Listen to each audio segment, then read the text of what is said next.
Live from the CBS Bay Area studios, this is KPIX 5 News.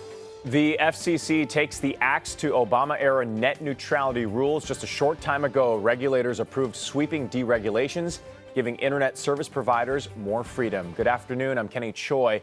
Let's get right to KPIX 5. Jackie Ward with more on the vote and the new legal battle that could now take shape. Jackie. Kenny, after a 5-minute recess due to an order from security, the members of the Federal Communications Commission killed net neutrality in a 3-2 vote. What's being called the Restoring Internet Freedom Order officially gets rid of the set of rules that was established under the Obama administration in 2015. Net neutrality prevented so-called speed traps on the internet and made internet service providers like Comcast and Verizon treat all websites and content equally. Dozens of internet companies asked the FCC to keep these rules in place, but in the end, the FCC commissioners voted along party lines and overturned net neutrality. I'm not going to give up, and neither should you. If the arc of history is long, we are going to bend this toward a more just outcome in the courts, in Congress, wherever we need to go to ensure that net neutrality stays the law of the land. Investment in high-speed networks has declined by billions of dollars. Notably, this is the first time that such investment has declined outside of a recession in the internet era. When there is less investment, that means fewer next-generation networks are built. That means less access and less competition. The FCC says eliminating net neutrality would boost the economy and stop the internet from being micromanaged by the federal government. Critics say repealing the rules would give internet providers too much power over content. Shortly after the FCC voted, Senator Kamala Harris tweeted, quote, "It is outrageous that they ruled in favor of multi-billion-dollar broadband companies over the interests of consumers. Americans deserve a fair and open internet." Netflix also tweeted, quote, "We're disappointed in the decision to gut net neutrality protections that ushered in an unprecedented era of innovation, creativity, and civic engagement. This is the beginning of a longer legal battle. Netflix stands with innovators, large and small, to oppose misguided FCC orders." Bob Ferguson, Washington State's Attorney General, just announced his intent to issue what may be the first lawsuit against the ruling. He said his office will be filing a petition for review in the coming days. In the newsroom, Jackie Ward, KPIX 5. Now, even before the vote, officials in Santa Clara County also announced plans to sue the FCC to block the expected repeal. The county's general counsel promised a lawsuit is in the works. The reversal of net neutrality is arbitrary and unjustified, and it is therefore unlawful. Santa Clara County is not going to let the FCC's actions stand. Net neutrality. Meanwhile, in a Twitter post, California State Senator Scott Wiener pledged that come January, he will introduce a legislation to require net neutrality in this state. Congressional negotiators have reached a compromise which could clear the way for final passage of President Trump's tax reform plan. A vote in both chambers is expected next week. KPIX 5 reporter Weijia Zhang is live on Capitol Hill with more. Weijia? Oh, Kenny, Republicans have been very optimistic, but we have learned that Senator Marco Rubio of Florida plans to vote no to the current bill, and Utah Senator Mike Lee says he's on the fence. Both want to expand the child tax credit so it's available to more families. The GOP can only afford to lose 2 votes. Congressional negotiators say they have reached a deal on tax reform that can pass both the House and Senate. Closer than ever to getting across the finish line, tax reform that provides more jobs, fair taxes, and bigger paychecks for hardworking families across this country. The combined bill would eliminate Obamacare's health insurance mandate, double the standard deduction for individuals and married couples, and allow taxpayers to deduct a combined $10,000 from state and local income and property taxes. The IRS, this is just out, this is breaking news, has just confirmed that Americans will see lower taxes and bigger paychecks beginning in February. Democrats say the biggest windfall would go to the wealthy and to corporations, which would see their taxes cut to 21%. The House and Senate are expected to vote on the bill next week, giving President Trump what he has asked for, a tax reform victory before Christmas. But Democrats say that's too soon. It would be wrong for Senate Republicans to jam through this tax bill without giving the newly elected senator from Alabama the opportunity to cast his vote. Democrat Doug Jones defeated Roy Moore in a special election Tuesday, but he won't be seated until January. Mitch McConnell says the tax vote will proceed as planned. Well, just in the past hour, President Trump reacted to this apparent new roadblock with Senator Marco Rubio, and he is remaining hopeful, saying we will get there. Kenny? Bang with the very latest on Capitol Hill. Weija, thank you. Former White House aide Omarosa Manigault Newman is denying reports that she was forced out. The ex-reality show star appeared on Good Morning America to refute accounts that Chief of Staff John Kelly told her she could stay on until her one-year anniversary and then say she resigned. She also denied reports that she tried to go back to the White House residence to renegotiate with Kelly, tripped an alarm, and was escorted from the building. And she says she has a lot more to say. When I have a chance to tell my story, Michael, quite a story to tell. As the only African-American woman in this White House, as a senior staff and assistant to the president, I have seen things that have made me uncomfortable, that have upset me, that have affected me deeply and emotionally, that has affected my community and my people. And when I can tell my story, it is a profound story that I know the world will want to hear. She also said some people in the White House had problems with her because she had more access to the president than most. Well, emotions running high among parents and teachers as an East Bay school district prepares to make significant mid-year budget cuts. KPIX 5's Jessica Flores on what that means for the district, which is already suffering from a teacher shortage. Parents at La Escuelita Elementary School are bracing for the $9 million budget cuts headed to Oakland Unified Schools. I don't think that's fair for the community, for the kids. We need more staff, more programs, keep them out of trouble. Teachers won't be cut, but money for support services, contracts, and supplies is on the chopping block. Families here say they're already stretched thin, being asked to pick up the tab for everything from paper to field trips. You have to think twice, think just putting money on the side just for school supplies. Some parents are fed up, even considering leaving the district altogether. I'm literally against the wall, keeping them on a good school or helping out this school as we are doing to get school supplies for them. The school board vote came late last night amid protests. The mid-year cuts follow years of overspending and what critics call a lack of budget oversight. Oakland Unified officials say the budget cuts are needed to avoid a state takeover. If the state were to come in, they could potentially do draconian budget cuts here in the district. Any cuts by the state would have been without public comment, perhaps, without any input from the superintendent or the board of directors, and it could have involved closing schools pretty much immediately. District officials say it's still unclear which positions will be cut. Layoffs will happen in March, and employees will get a 60-day notice. In Oakland, Jessica Flores, KPIX 5. The district says that $5 million will be slashed from central office, $4 million from schools. Principals will then have to decide how to cut the budgets at each campus. Two men charged in connection with Oakland's deadly Ghost Ship warehouse fire are back in front of a judge today. Tenants Derek Almena and Max Harris each facing 36 counts of involuntary manslaughter, 1 count for each person killed in that December fire last year. The judge is deciding if there's enough evidence for the men to stand trial. A top Oakland Fire Department official testified earlier this week that investigators never determined the cause of the fire. However, she thinks it was caused by some type of an electrical problem. New information on an East Bay killing. Hayward police are searching for these two suspects wanted in connection to a homicide.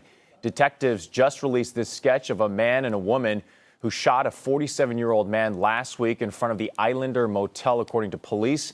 If you recognize these suspects, you're asked to call Hayward Police. Up next, rocking out for wildfire relief. The big name band performing tonight to raise money for victims in the North Bay who lost everything. New rules aimed at preventing deadly wildfires coming up, how they'll affect PG&E. And there is an increase in fire danger this coming weekend. I'll let you know when a wind advisory and a fire weather watch will take effect. Plus, we also have hazy conditions. I'll have your forecast coming up.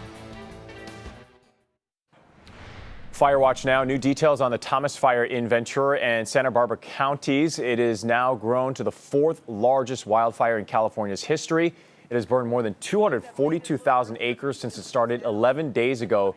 Containment just at 30%. More than 900 buildings, including 700 homes, have been lost. A red flag wind warning remains in effect until at least tomorrow. Well, 2017 has been an historic year for fires in Southern California and here in the Bay Area.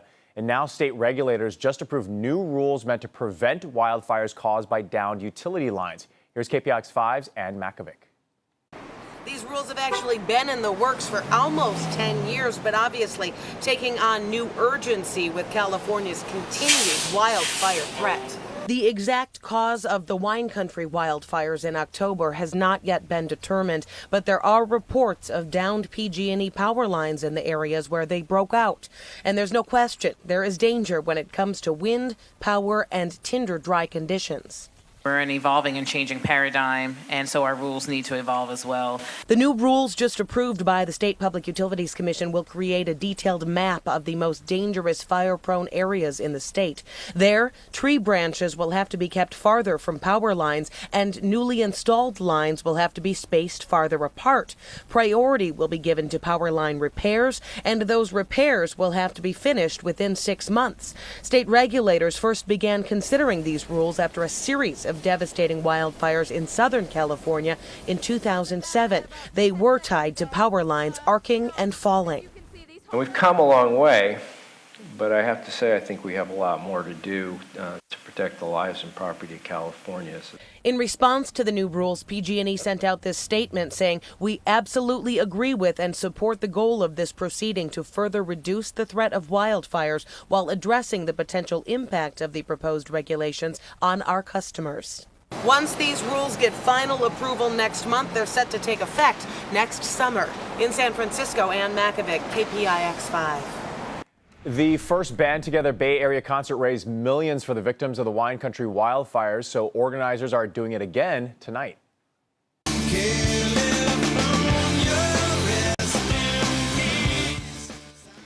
The Red Hot Chili Peppers will headline tonight's Band Together 2 concert. It starts at 7:30 at the Bill Graham Civic Auditorium in San Francisco.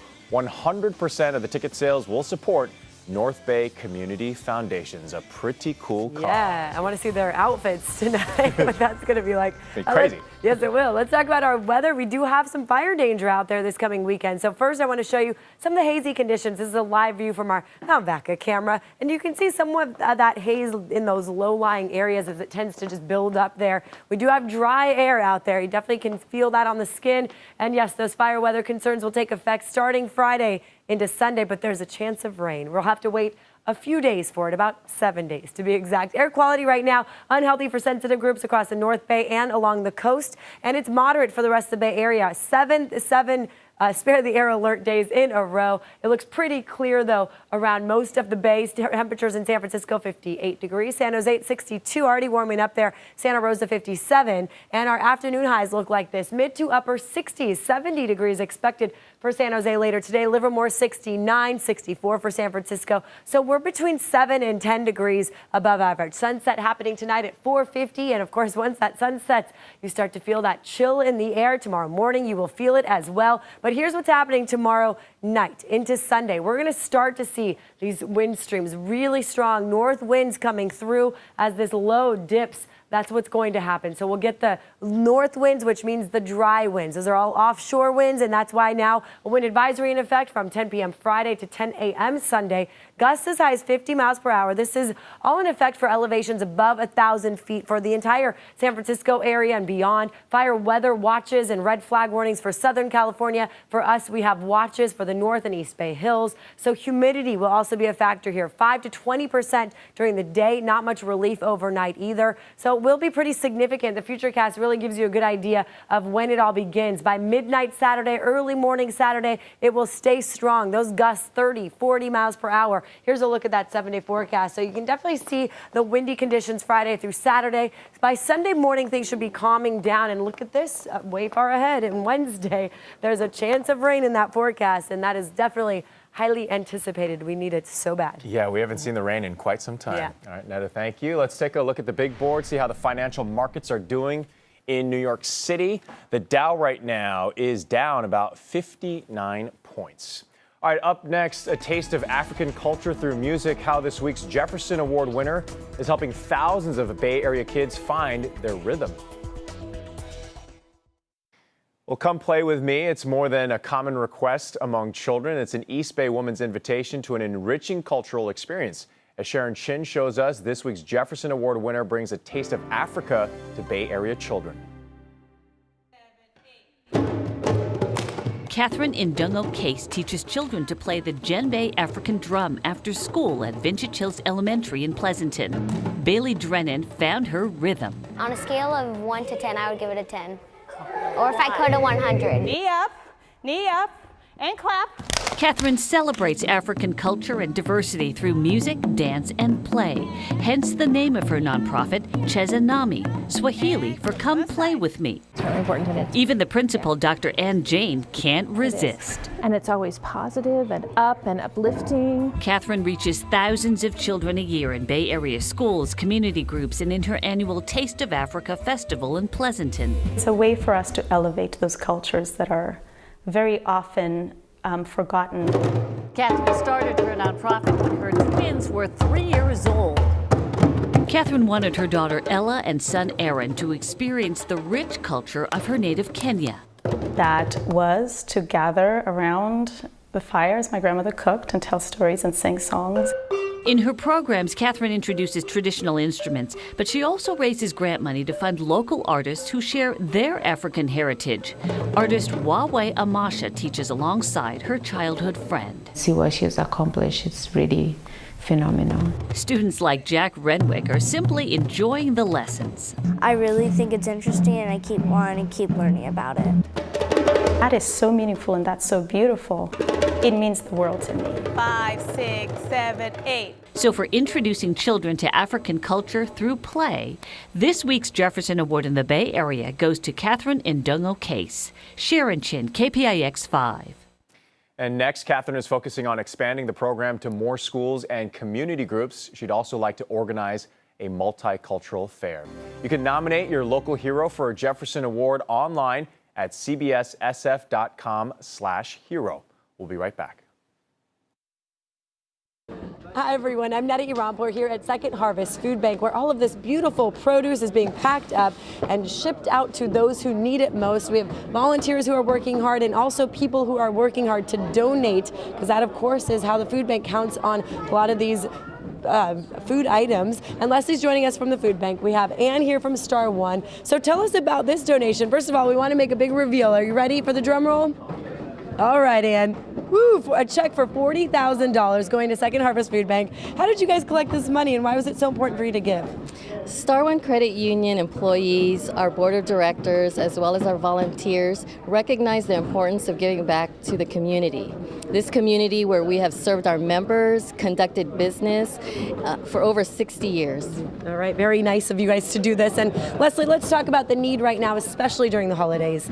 Thank you. Well, of course, there is a need for our services year-round, but the holidays are a really critical fundraising time for us. We raise over half the funds we need for the entire year just during the holiday season. We have a goal of $16 million to be able to provide the food that we need to provide every month of the year. Okay, so if you give now, it can really help throughout the year. That's absolutely right. All right, Leslie, thank you so much. There is a way all of you can also help. All you have to do is go to our website, cbssf.com/give.